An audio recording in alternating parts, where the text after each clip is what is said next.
Well, good afternoon, everyone. Thank you for coming. I just wanted to start off by saying we're going to hold all questions until after we've all spoken, so if you can respect that, we'd appreciate it. So again, good afternoon, and thank you all for joining us on a Sunday afternoon.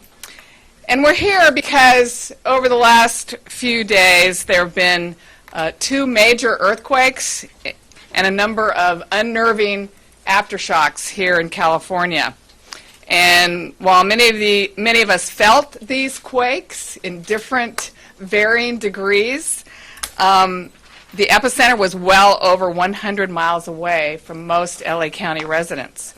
But an earthquake of a similar magnitude along the San Andreas Fault here in Los Angeles County would be devastating. And these quakes serve as a reminder we live in earthquake country, and we need to be ready at all times, even on a holiday weekend. Now, LA County's first responders are definitely ready. We have world-class firefighters, sheriff deputies that plan for and train regularly for large-scale disasters. In fact, not only are our firefighters currently deployed to Ridgecrest, our fire department's urban search and rescue teams have been deployed across the country regularly to fires, floods, hurricanes, and even the major earthquake a few years ago in Mexico City. They're prepared for anything. And our law enforcement and emergency management personnel also ensure that the county's Emergency Operations Center is ready for an activation at any time. And this center will function as a coordination hub for both intelligence gathering, finding out who's in trouble and where they are, and deploying resources to support disaster rescue operations. Our first responders, I have no doubt, are prepared. But in the event of a major earthquake, what I'm worried about is that our residents in Los Angeles County are not prepared themselves. And this press conference today is about bringing forward resources, information, so that LA County residents can minimize their fears and rest easy at night by being equipped with knowledge about what to do before, during, and after a major earthquake. That not only means prepping a go bag and an emergency kit, it also means making a plan now with your family should you be separated. It means preparing your household and making sure your own furniture and appliances don't become dangerous in a major quake. And today our experts will go over all this and more, including how to locate your home's gas valve and shut it off if there's a leak. I know that over the last few days, social media has been filled with tips about how to prepare and survive an earthquake. Some of these are useful, but some are myths. And in addition to giving you the best advice possible, we're going to debunk some of those myths today. We're very lucky today to have Los Angeles' foremost earthquake expert, Dr. Lucy Jones. And the mysteries behind earthquakes are what makes them so terrifying. So we're so grateful that over the years, Dr. Jones has always seemed to have the answers, especially these last few days. So Dr. Jones, can you come up here and tell us more about the earthquake threat here in LA County, the latest seismic activity we've experienced in recent days, and the threat that might be coming in possible days and weeks? Dr. Lucy Jones. Thank you, Supervisor. I've actually answered a lot of those questions rather repeatedly for the last few days, but let me try to give a summary here. Yes, we've been having earthquakes in Southern California. They have been far enough away from Los Angeles that they have had no physical impact on us. I've seen a lot of people posting, I'm safe in the earthquake, and they live in Los Angeles or Pasadena or Long Beach, and you better be safe in an earthquake that far away. They have had a significant psychological impact on us. It's a reminder that, in fact, we do have those earthquakes, and let's make use of them, at the same time remembering that what, if anything, you experienced in the last couple of days, if you're in Los Angeles County, isn't a big earthquake. It was a very low level of shaking. On the long run, we're going to have a lot more earthquakes and we're going to have a lot stronger shaking. You know, we can go in and look at the geology, we do, and say how fast are the faults moving, how many earthquakes do we need, say, averaged over the next 100,000 years. I can do that part pretty well. In fact, we can do that really well. There's something called the National Seismic Hazard Maps, and they tell you how many earthquakes you're going to get over the next 100,000 years. That's probably not what you're interested in. You want the next decade, and that's a random subset of what we get in that 100,000 years. And that's the problem. People want answers, they want patterns, and the pattern is, it's not there. So, this earthquake in Ridgecrest has not increased the chance of an earthquake in Southern California, in the metropolitan area. It has also not decreased it. I've heard plenty of people say, oh, you know, that's great to have this earthquake, it's relieved the stress. No, it doesn't. Both of those statements, or those beliefs, are a search for a pattern in what is fundamentally a random distribution. Instead, we've got to learn how to live with a random distribution. And that random distribution tells us we're going to have a magnitude 6 on average somewhere in Southern California every few years. We've actually gone 20 years without one. So we have had the quietest 20 years in the history of Southern California. That's unlikely to continue on the long run. Geology keeps on moving, the plates are still going on, and we should be expecting a higher rate. And when it happens near people, it is going to be a lot worse. You know, the supervisor just said how LA County Fire has deployed in mutual aid to help in Ridgecrest. Well, when we have a big earthquake with a lot of people, we're going to be, especially when we have the San Andreas earthquake, and it extends through 5 different counties getting really strong shaking. LA County can't send help to San Bernardino County. San Bernardino County is not going to be able to send help to us. And that's going to be one of the big problems. Mutual aid is a core of how we respond, and essentially that doesn't work when you get such a big event that we're all dealing with it. And we're going to need to be asking for our mutual aid from outside the region, from the Bay Area, from Arizona, from Nevada. And again, they're going to have to get here across down roads that have been offset by the fault, that have been destroyed by the shaking, and it's going to take time to do it. So I think what's the most important message when you get the real strong shaking, not what the LA got this last week, we need to be ready to recognize that it's going to be very difficult to get outside help in. The most important thing you can do is help yourself and help your neighbor. You know, the research is really quite clear that the best chance of a community recovering from a natural disaster is in a community where people are connected to each other. And that's sometimes considered a challenge here in the LA area, isn't it? The most important thing you can do, sure, have your own go kit, do your own structural mitigation, but go talk to your neighbor about it. Go talk to your church about it. Go talk to your kid's school about it. Because if we can do it together, then we have a much better chance of having a community that'll still be here after the earthquake. Thank you. Thank you. Thank you, Dr. Jones. You know, my 8-year-old grandson, after feeling both of those, looked up at me yesterday morning and he said, you know, I've been thinking about this, and the safest place to be is in an airplane. I said, you're right, Luke. So thank you for that. And next, I want to turn over the mic to our great Fire Chief, Daryl Osby, who will review what LA County Fire Department does to protect the public during a large-scale disaster, and maybe tell us a little bit about those that have been deployed to Ridgecrest. Right. Chief. Well, good afternoon. Once again, Daryl Osby, Fire Chief of the Los Angeles County Fire Department, and I would like to thank Honorable Supervisor Hahn for getting this press conference together, and I get to follow Dr. Lucy Jones. So, and I have some comments aligned with some of her statements. Thank you. Yeah, he needs it higher than I did. Yeah. So first of all, on behalf of the Los Angeles County Fire Department, our thoughts and prayers go out to the citizens and victims that were impacted by the recent earthquakes. And like Supervisor Hahn said, through mutual aid, we've sent resources from Orange County to Fresno to Kern County to help them with the last earthquake.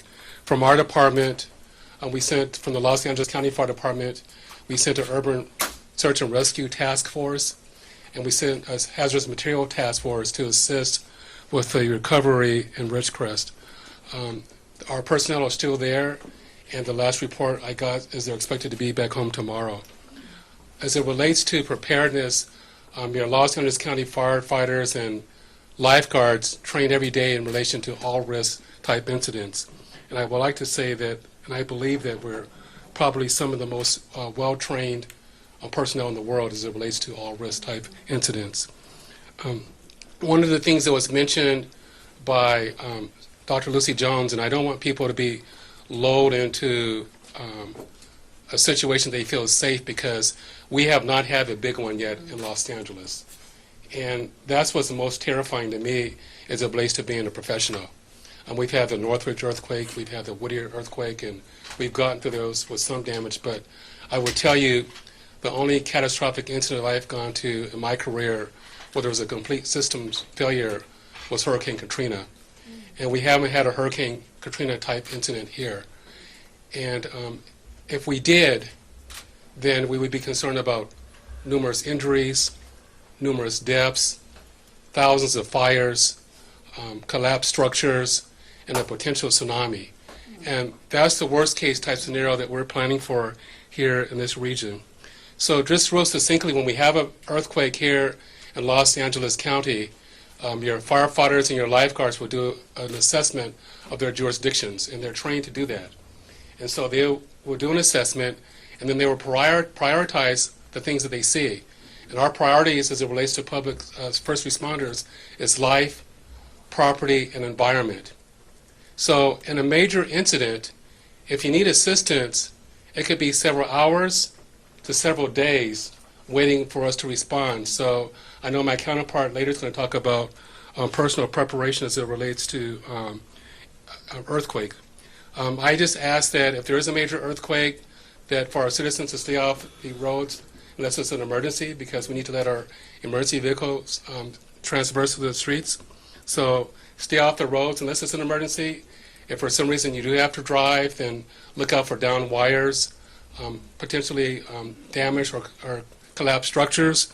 If you're along the ocean, then there's always a potential for tsunami or aftershocks. We ask that our citizens prepare in advance of a major incident, not during or after, but in advance. And we're going to talk about that more later. But for the Los Angeles County Fire Department and the Los Angeles County Sheriff's Department, we provide CERT training, community emergency response training, to ask our citizens to partner with first responders to ensure their safety in relation to community awareness and a major incident in their communities. You can go to the Los Angeles County Fire Department website at fire.lacounty.gov or visit any local fire station to get more information. Thank you. Thank you, Chief.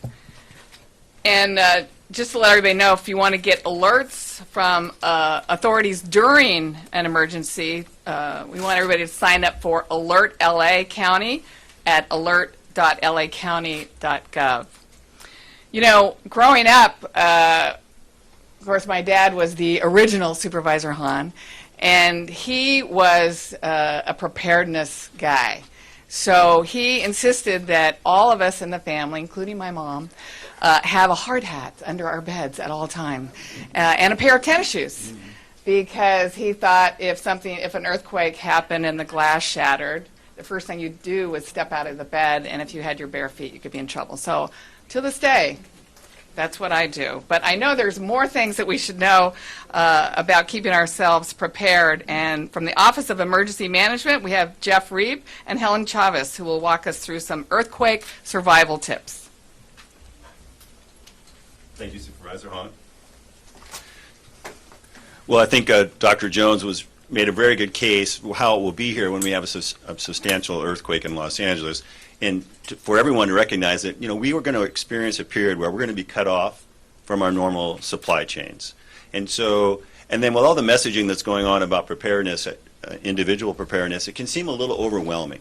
So the purpose of my comments is to give you some very easy steps that you can do today. You could actually do all three today, and that will make you more prepared and more self-sufficient during that period where our supply chains are going to be cut off. So the first one is to stock up. And what we want you to stock up on is the same things that you purchase every time you go to the market. Buy some bottled water. Maybe you use a case of bottled water a week at your home. Buy 2 cases. one case that you're consuming, and one case that's in reserve. Shelf-stable food, those are some of the sweets and treats that your family already likes, like canned meats, dried fruits, nuts, crackers. Those are just going to tide you over during the period it takes us to get the supply chains back up and operating. And that way your family is going to be more comfortable, and they're going to be able to come together as a family. Earthquakes are going to disrupt. So step 2 is earthquakes are going to disrupt your normal routine, and they're going to separate families and friends. And so a parent who may be at work is not going to be able to return home that night. Someone who provides caregiving to another individual, person with disabilities, or maybe unattended children or seniors, it's going to disrupt that routine and disrupt that capability. So you need to have a conversation tonight at dinner. This is step 2, right? Conversation tonight at dinner with your family, friends, and loved ones, neighbors, about what layers of redundancy you can put in for those people who are going to require some care. They say it takes a community to raise a child, and it will take a community to survive the impacts of an earthquake. And then third, and this is to get connected and stay connected. You know, this device right here, the one we all have, is going to be critical in communicating not only a reunification plan with your family, but getting important information from public safety officials and emergency managers. And when the utilities are disrupted, you're not going to be able to charge your phone at night. So that's why the third step is to buy a backup battery for your cell phone. So these 3 simple steps: stock up a little bit of extra when you go to the market, have that frank conversation tonight with your family and friends, and then provide some redundancy to your cell phone, are going to make you much more comfortable during that period before we get the supply chains reestablished. There's some great apps for your phone. The Red Cross has one, an earthquake app that actually has a family reunification feature in it, and you can use that. And then, as the supervisor pointed out, we encourage everybody to sign up to Alert LA County so that the chief and the sheriff and other public safety officials can keep you informed during an emergency. So with that, I'm going to take just a walk through some of these other preparedness items that we have here, and then we're going to have some further speakers that are going to go into some more important details. So pardon me.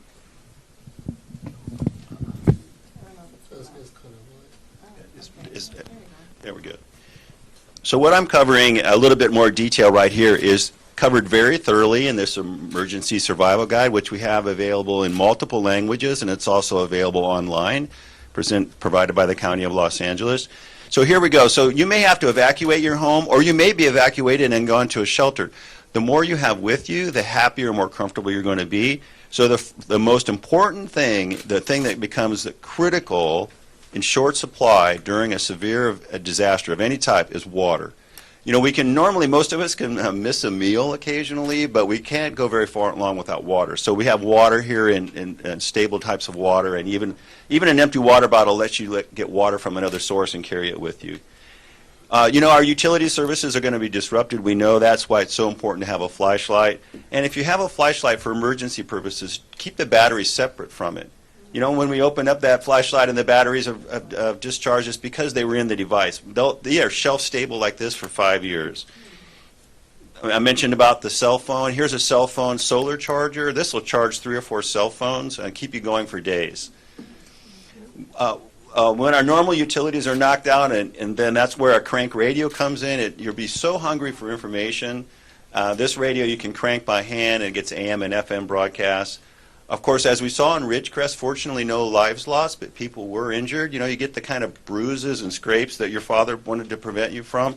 First aid kit. And then just right out of Supervisor Hahn's comments, here's our hard hat, you know, that we're going to keep underneath our bed. Now, everyone doesn't have one of these, but kind of over this way is more of the CERT-oriented type of equipment that the chief spoke to, and a wrench to turn off a gas meter if you smell gas, and so forth, and some other tools. So these types of things, you know, that's like the next layer of preparedness.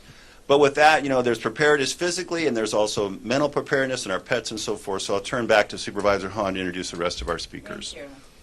Thank you. I'll put this back for you.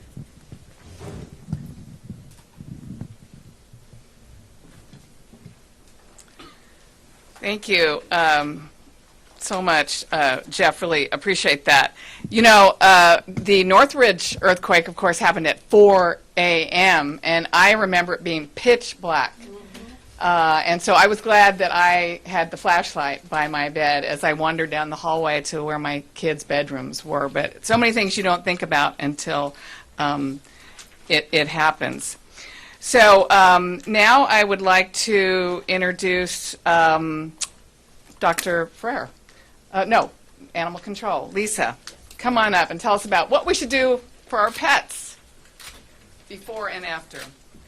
Thank you, and good afternoon. Thank you, Supervisor Hahn, for having us here today so we could reach out to animal owners to have a plan for them. One of the first things I'd like to say is that all animals should have some microchips. And the key thing there is to make sure that the information in your animal's microchips is the most current, accurate information, so we could work on reunification if we were to get animals in. Also, external identification on your animals is really necessary, so when somebody finds your animal, we could relocate them to their owners, or get them in a facility where we know that they are owned, and we could house them and shelter them through the duration of the disaster. Also, we want to talk to people about neighborhood networking.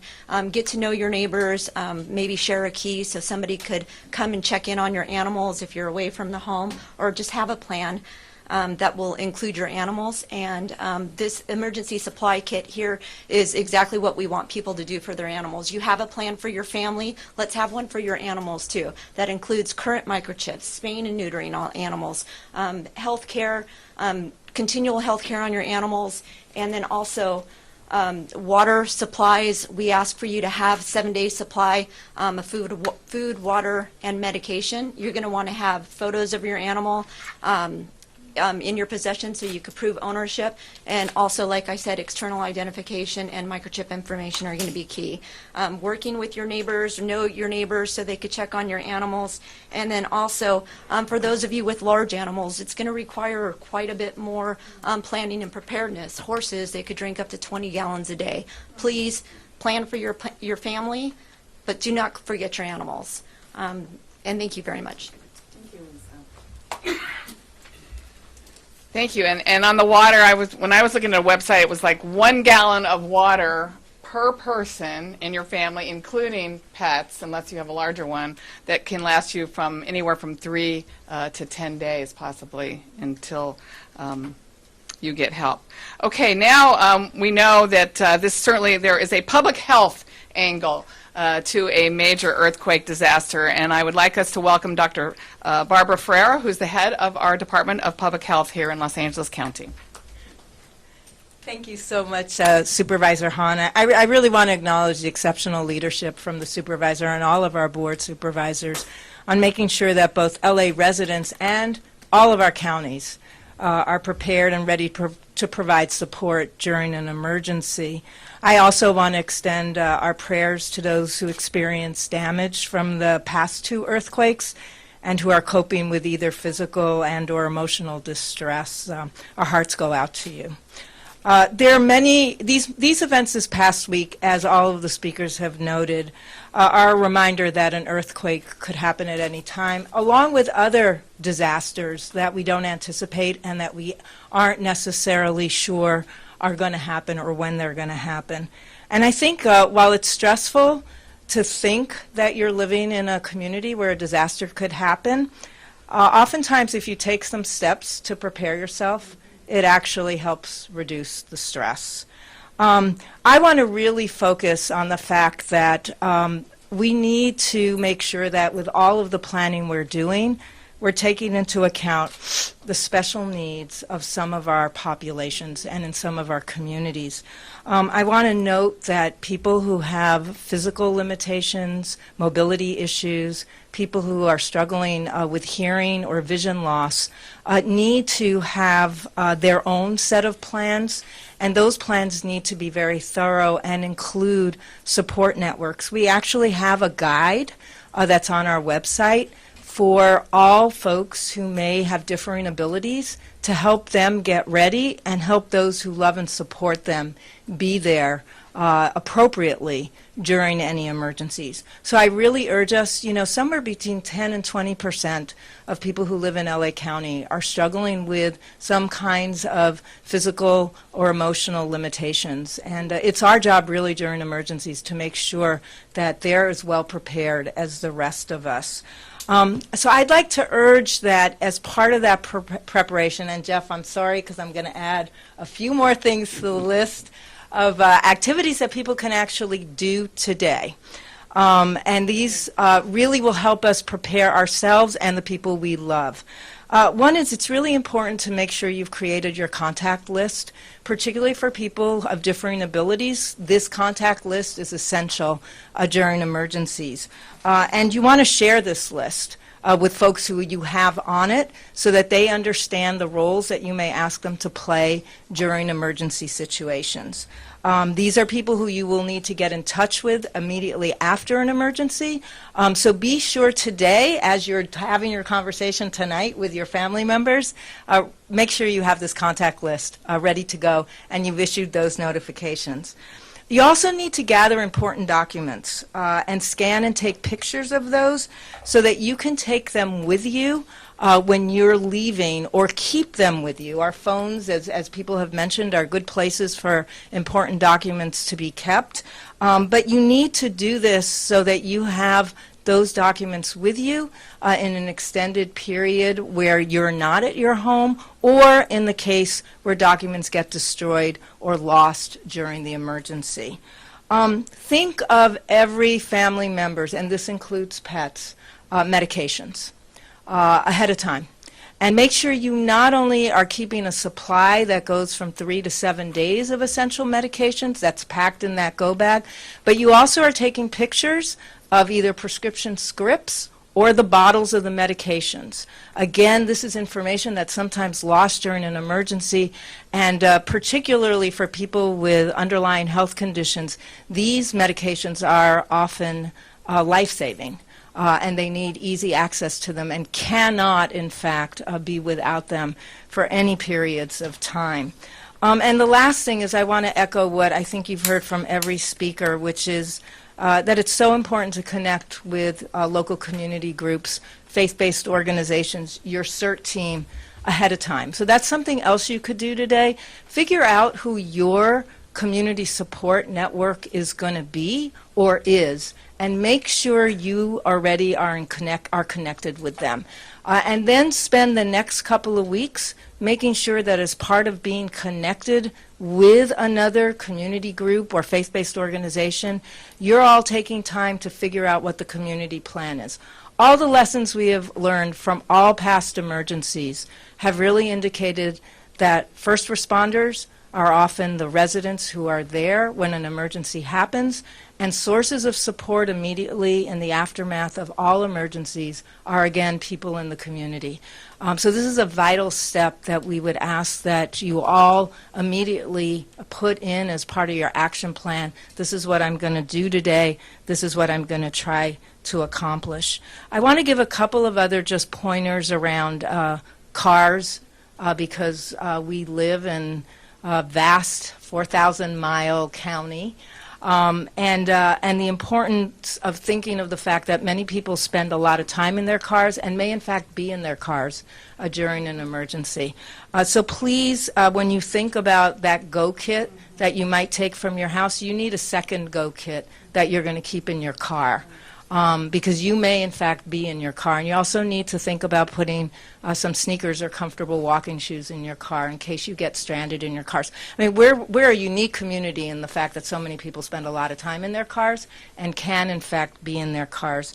We'd ask you to stay in your car should a power line fall on your car and wait until a trained person comes to remove those wires so that you stay safe from electric shocks. And in closing, there are many resources that are available There's a table full of them here. We've shared some access points. We would urge you can go to public health, to our public health website. It's ph.lacounty.gov. We have tons and tons of resources to help you and your family get prepared. I also want to note that 211 is available and can take calls from our residents who have questions about how to get prepared. So if you've heard from a lot of people, but you have your own particular questions or confusions around what you need to do, particularly if you have special circumstances, I urge you to call 211 and ask one of their operators to help you get answers to your specific questions. So thank you so much. We're glad that we're here today. Thank you so much. Those were great tips. And when I'm looking at this poster board over here, those are some of the myths that we're debunking, right? Because I grew up and you ran to a doorway. That was what you were told was safer. Now it's drop, cover, and hold on. So you get under a table or a large piece of furniture. If you're in bed, stay in bed. I like that one. It's just kind of one of those things I think we should say every day. It's also, you don't run outside. That was the other thing that we were taught to do, was run outside of the building, and they're telling us now, no, don't run outside. And so there's a lot of things on that board that debunk some of the myths that we grew up with. Again, thank you, Dr. Ferrero, for those great tips. Now, these recent earthquakes, no pun intended, rattled us. They rattled us physically, and they rattled our emotions, and they rattled us mentally. Apparently on social media right now, a lot of people are talking about how they have a hard time going to sleep in the last couple of nights. And sometimes people sort of kept shaking even after the tremor was long gone. So a lot of people are dealing with real stress right now and are worried that we're going to have another quake. And I don't know if this press conference is going to make them feel better or worse, but we hope that what this does is get them prepared so they can rest a little bit easier. But we're really lucky to have Dr. John Sharon, who's head of our Department of Mental Health here in Los Angeles County, to talk a little bit about this stress that people feel living here and how to cope with it. So, Dr. Sharon, come up and give us something that makes us feel better. Thank you very much, Supervisor Hahn, and thank you for your leadership, bringing us all together and to the media, because as we've heard from our experts, connectedness really is critical. It's critical in the short term and in the long term. And I want to thank all of the experts for being here and for providing their perspective. Being prepared always helps, and it helps in the short run and in the long run, and that includes not just physically but emotionally. The fact of the matter is that there are natural disasters, and we live in an area where there are earthquakes, and life has its uncertainty.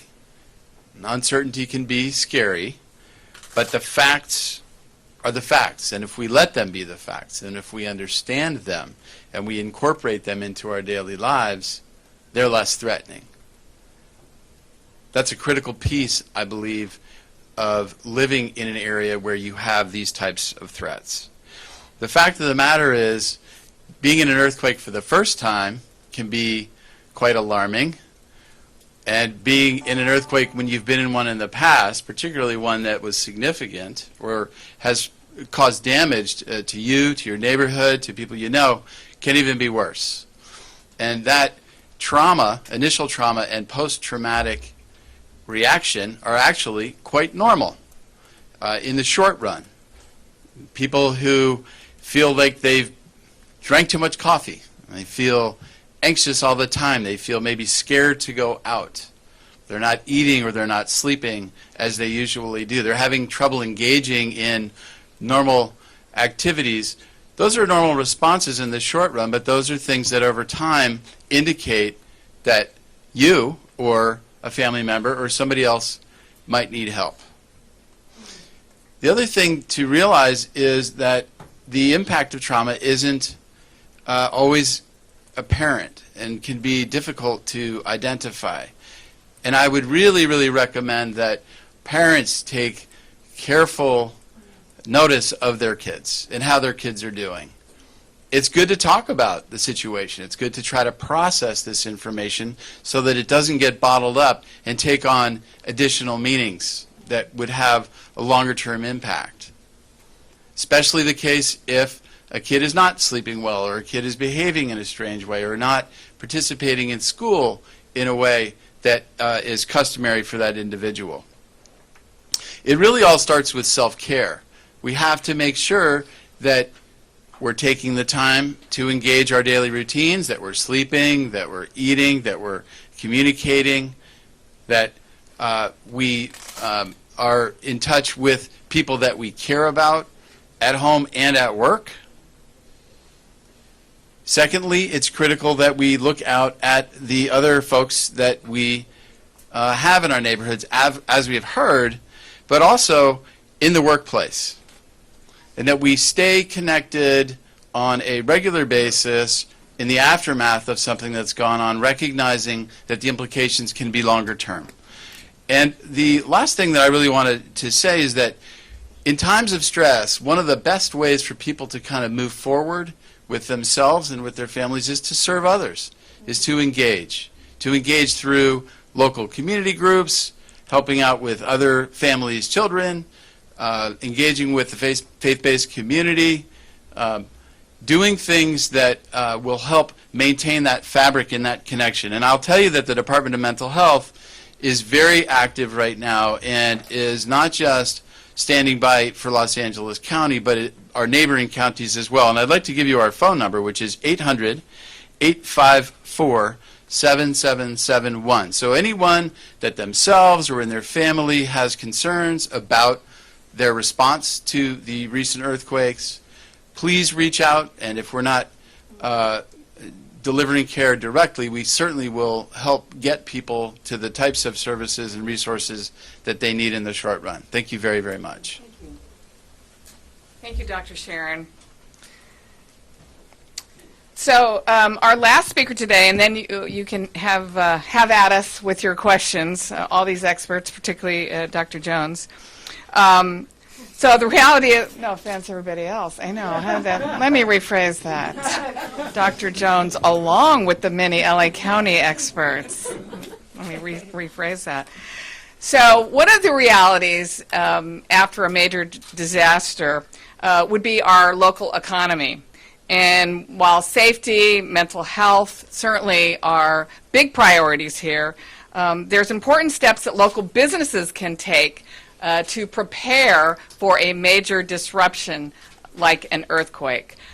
So Lauren Markle from our LA Economic Development Commission, please come up and tell us what a business should be thinking about in terms of preparing for an earthquake. Well, thank you, Supervisor Hahn, for bringing us together for this important discussion today, and it's great to be here. So yeah, if you run a business, you may be wondering, what if that kind of strong, sustained shaking happens here? What's that going to look like for the business in the next day? And so the great news is there are a lot of new tools that are available right now that you can utilize. They're going to help the recovery be that much quicker and that much stronger for your organization. And the first one is that there's a new state-led initiative called Outsmart Disaster. And if you go to outsmartdisaster.com, you can take the Business Resilience Challenge, which is a fantastic set of steps that will put your business in much better shape to recover quickly. Then also, we have created a guide here to give you specific steps that you can take, and it's available in both Spanish and English, and you can get this at laedc.org. And this is going to give you information on steps you can take on everything from your computers and your information technology to your physical building, and steps you want to take to reinforce that and make sure that's going to carry through. So those are some great starts. If we think about your most important asset, that's really your employees. And so we want to think about the safety of the building. It's really a good opportunity now to get an inspection of your building look and see, is it going to not only survive an earthquake, but sustain and be usable after an earthquake? A lot of times they build to allow you to exit safely. You need to be thinking about a building that's strong enough to keep doing business. And this, by the way, is going to be very helpful to the safety of your employees. So that's number one step. Try and budget some money this year for any retrofits you need to get started on. Just take that step. Second, data is the lifeblood of your organization. And, gone are the days of, making a tape backup and putting it right on the shelf next to the computer. That's not going to help you in a big earthquake if a wall falls on that computer. So think about using the cloud. There are a lot of systems now where you can do automated overnight backup to the cloud, all your data. There are some businesses that even have an image of their entire computer uploaded into the cloud. If they ever have to rebuild from scratch, get a fresh computer, they've got that image, they can load it right on the new hardware, very quick. You can even move your email to the cloud. So these are all great steps to take. Now, related to your IT, you have to think about where are your staff going to be. A lot of your employees may be at home. So they may have to be there for a few weeks if the freeways are broken in any way. So think about, hey, can I load some smartphone apps on their phones so they can do business from their house? You might think about email apps. You might think about other apps that are critical to your business that allow them to actually be productive. Retain those resources of your workers if they're stuck at home for a while. Capital is going to be really important. Think about establishing lines of credit now that you can activate after an earthquake. And you know that the Small Business Administration and the California iBank will be there for emergency loans for you after an earthquake. But your insurance policy is questionable. Take a look at that. See if the earthquake is covered in your business policy, because quite often it is not. And then the last piece of the capital side is think about your employees. I know some businesses that actually automate payrolls so that in the event of an earthquake, the next payroll can process automatically, help them with the cash they'll need to rebuild their homes as well. So that's a great forward-thinking step. Lastly, I'll just mention that pictures of your assets are great. Take pictures of your important business documents. Upload those to the cloud so they're safe there. You might need those for insurance down the road. If your utilities are disrupted for a time, which they will be, look at alternatives. Maybe you can install solar plus battery on your building with a switch to take you off-grid, and you'd have your own power supply. You'd be able to keep running operations even if there's utility disruptions. So those are other strategies that are covered in some of the documentation I talked about today. Well, there are a lot more great tips, and I just want to make the point that this quake is a reminder. If we take action today and this week, just start working through a couple of these first steps and get yourself rolling. This is really the time to put yourself in a great position to recover from that earthquake that will come to LA eventually. And I'll turn it back over to Supervisor Hahn for questions. Thank you. Thank you very much. Well, I hope the message that everybody got today was that we don't have scientific proof, but as far as I'm concerned, I think we will have a large earthquake at some point in Los Angeles County. And I know I'm concerned about LA County residents, whether it's your business, your home, how you're connected in your neighborhood. And I hope this press conference will just remind people that take action now. Put your items together for your kit. Keep one in your car. Make sure you have a family plan. Don't wait any longer. I think, again, we've become complacent since 1994, and now's the time to act. And what you've heard today from all this incredible group of experts is something for everyone to do now. So now if you have any questions for any of us? Doctor, you were real involved in retrofitting businesses and getting everybody ready. I mean, LA has really made a big jump. If the same kind of quake, 7.1, had hit very close to downtown Los Angeles, give us a scenario. I'd like to, Ken, come on up. We actually have a structural engineer here from the Structural Engineers Association of Southern California, and there's the big picture. This size earthquake on something like the Hollywood Fault or the Puente Hills, or the Baldwin Hills, the Newport Inglewood, or the, Santa Monica, or the Palos Verdes, or the Whittier. You notice we got a few choices. All of those are ones capable of a 7, and instead of having 20,000 people living near the earthquake, we would be having a couple million people living near the earthquakes. To be a magnitude 7 means the fault's about 25 miles long. And the condition of the buildings will depend upon their age. Can you give a quick summary, Ken? Certainly. Your question was the... Well, my question is, give us the same quake that hit. 7.1 on the Hollywood Fault. 7.7... Give us the disaster scenario that would have happened. Substantial damage. Not surprising. The answer there is substantial damage. We live in a community with buildings that are from the turn of the century 1900 to modern buildings built today. And we learn things from earthquakes constantly, and our codes develop constantly. So modern code buildings today, they are still going to experience significant damage in a code level 7.1 earthquake on the Hollywood Fault. Let me amplify that. That's a statement that we have chosen a building code that tries to protect lives but not money. And we are designing buildings to be financially damaged. And we could change that for... We like to describe it as we design buildings for life safety, the life safety of the occupants, so that the occupants can get out of the building. We are not designing those buildings so that businesses and people can get back into them. We could if we chose to. We could if we chose to. And in fact, there are initiatives that are being undertaken at the state level to look at functional recovery, which heightens the code beyond life safety to a functional process. Our last speaker, the gentleman spoke to businesses and the ability to get back in and function is going to be a critical thing. Policymakers will need to take an active role with the community to develop programs that allow the resources that are available through the engineers, through the community, construction industry to help get those inspections done sooner and in a timely manner in support of all of the work that the emergency services that the county and cities are providing. Businesses will need to have the opportunity to take some ownership in that. We must, as I think we've heard a lot today, we must be able to be our best first responders.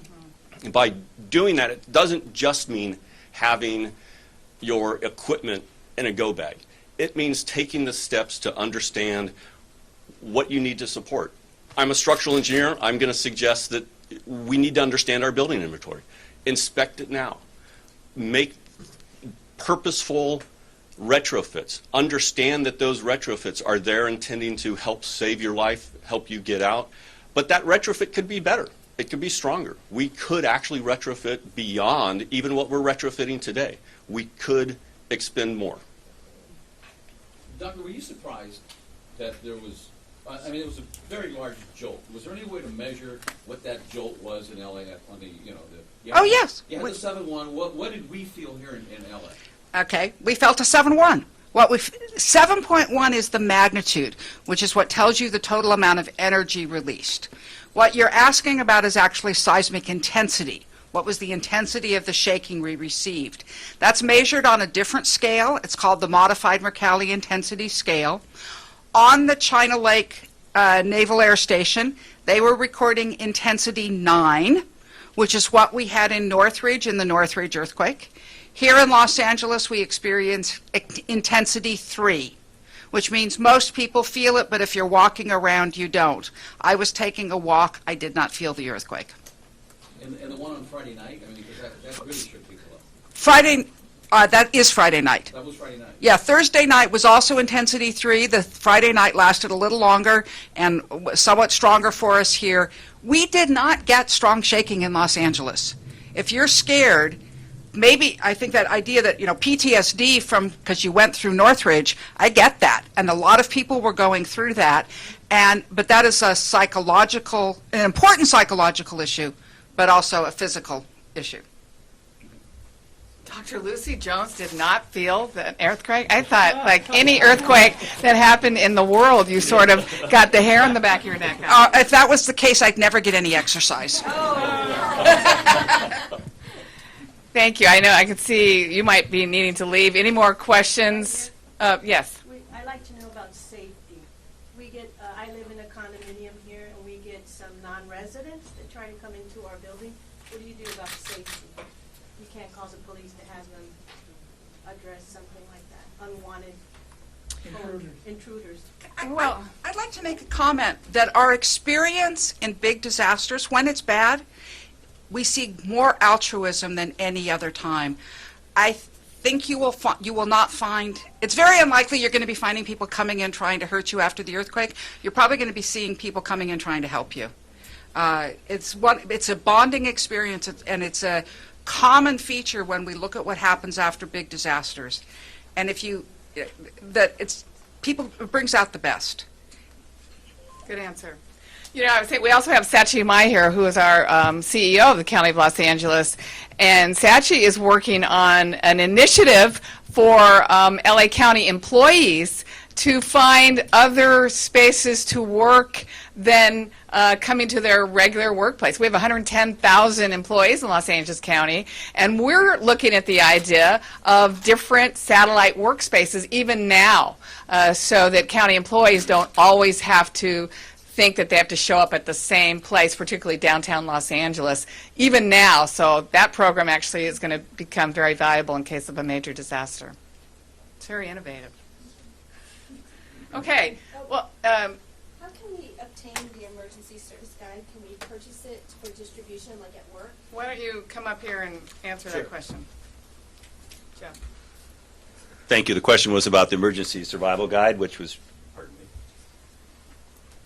So the county makes this available free. We have it printed in hard copy in Spanish, English, and some of our other languages.